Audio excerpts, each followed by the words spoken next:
You may or may not recall that a few years back, we brought you a story about a handful of people with memories that are almost unimaginable.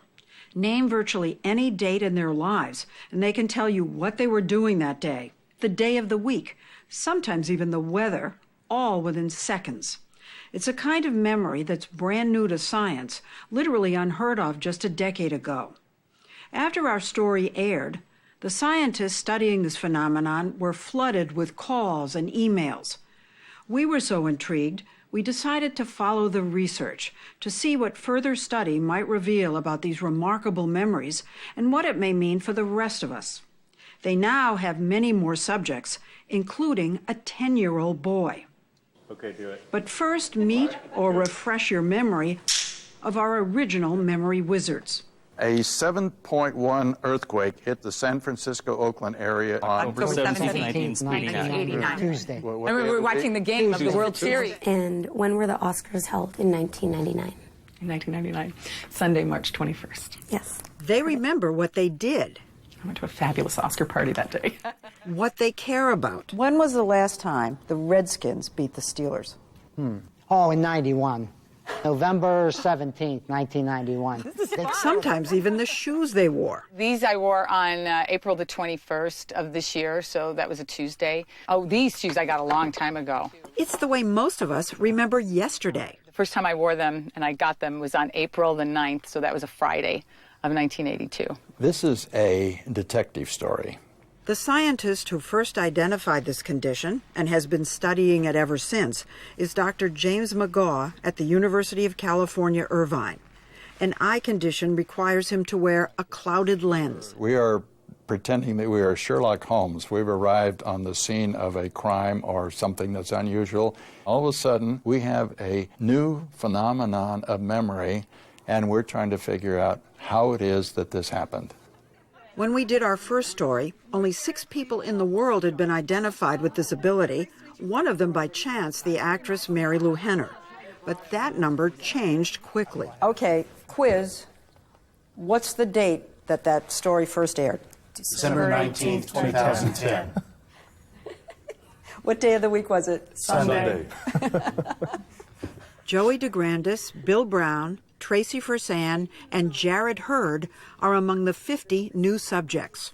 All right, what happened on June 25th, 2009? Michael Jackson and Farrah Fawcett died, too. Farrah Fawcett that morning. That's right. They both died the same day. And when they think about those days, they actually relive them.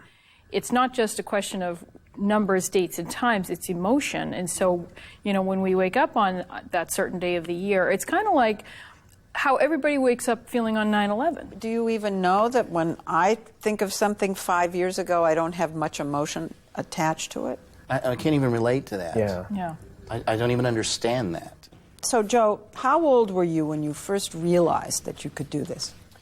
I was about 10 years old. It was the fall of '94. It was a Tuesday. How's it going so far? You tricking people? We had a 4th grade magic show at the very end of the year. It was Thursday, June 1st of '95. And I remember, like, the week before, you know, trying to think of what am I going to do? I'm not a magician. I don't know what I'm going to do for this magic show. My mom said to me, why don't you do your date thing? You know, just blow some calendars up behind you, you know, stand with your back facing the calendars, and when people come by, ask them to pick a date. And that's what I did. Okay, how about if we pick January 8th, 1993? Friday. How about December 15th, 1993? How about February 9th, 1994? Wednesday again. Correct. Until now, Joey's videotape was the closest the researchers had come to seeing this ability in a child. Enter Jake Hausler, age 10. What day of the week was Halloween 2011? Monday. That one I didn't even have to think about. New Year's Day 2010? Friday. Friday. I remember that because I was up all night at the Blues game. That's when Jake was 6. He lives in St. Louis, loves sports, and is, in most respects, a typical 10-year-old. What happened, related to school, on January 30th, 2013? That day, I'm pretty sure... Oh, wait. That's a trick question. We didn't have school that day. There was a huge lightning storm that last night. We're like, hey, we didn't have school that day. How was your day, Jake?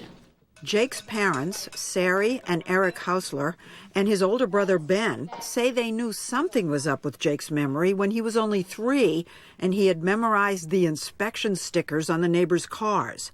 Then he started with the dates. We'd be driving in the car and we'd be talking about a past event, and he would say, oh, that was a Tuesday.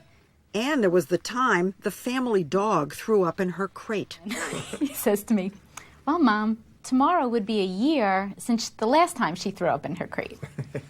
I remember her first time was Thursday, May 10th, 2012. I mean, he has a lot of things stuck in his head. There's a lot in there.